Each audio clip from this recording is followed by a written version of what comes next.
पालघर जिल्ह्यात मुसळधार पाऊस सुरू असून सूर्या प्रकल्पाच्या धामणी धरणाचे 5 दरवाजे 75 सेंटीमीटरने उघडण्यात आले।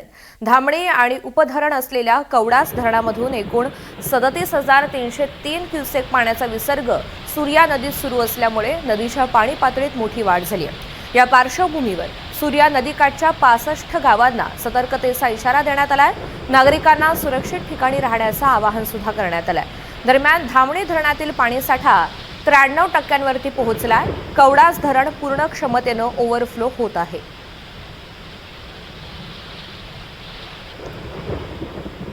तर पालघर जिल्ह्यामध्ये अत्यंत मुसळधार ते अतिवृष्टीचा इशारा देण्यात आलाय।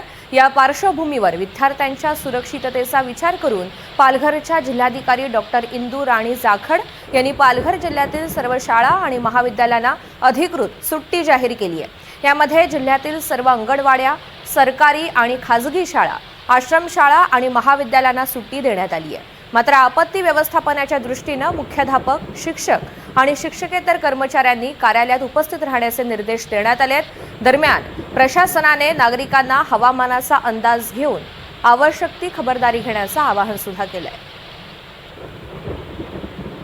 या सगळ्या संदर्भात माहिती जाणून घ्यात पालघरमधून मनोज सातवी आपल्यासोबत आहेत। मनोज, पालघरमधील कोणकोणत्या भागांना या पावसाचा फटका बसलेला आहे आणि प्रशासनाने काय आवाहन केलंय?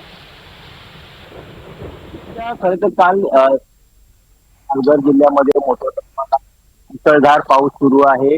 विशेषतः सर्वात महत्वाचं म्हणायचं झालं तर डहाणू आणि तलासरी जे गुजरात राज्याला जोडून तालुके आहेत, या तालुक्यांमध्ये मोठ्या प्रमाणात पाऊस सुरू असून पूर्णपणे जनजीवन आता विस्कळीत होताना पाहायला मिळतंय। डहाणू शहर असेल किंवा तलासरीचा काही भाग, या ठिकाणचे अनेक जे रस्ते आहेत ते पाण्याखाली जायला सुरुवात झालेली आहे। डहाणू बोर्डी जो रोड आहे तो पाण्याखाली गेलेला आहे। याशिवाय पालघर तालुक्यातील देखील पालघर ते बोईसरला जोडणारा महत्वाचा रस्ता आहे, त्या रस्त्यावर सरावली या ठिकाणी रस्त्यावर पाणी आलेलं आहे, त्यामुळे या ठिकाणची वाहतूक देखील बंद झालेली आहे।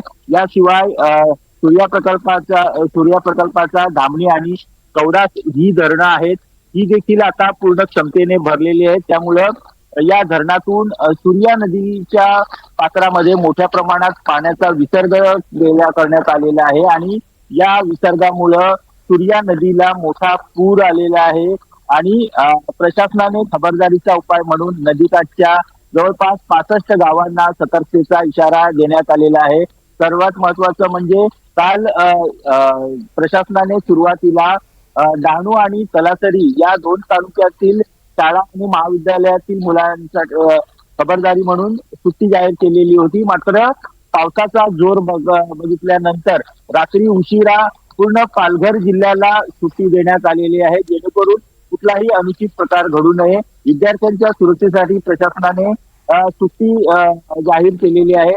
याशिवाय अतिमहत्वाची जर कामं असतील तर घरातून बाहेर पडा अशा प्रकारच्या सूचना दिलेल्या आहेत आणि प्रशासनाला सहकार्य करण्याचे देखील आवाहन केलेले आहे।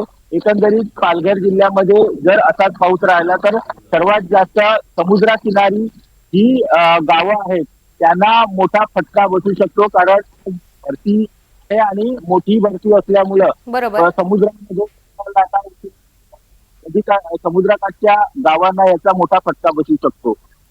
निश्चित, धन्यवाद सविस्तर माहितीसाठी।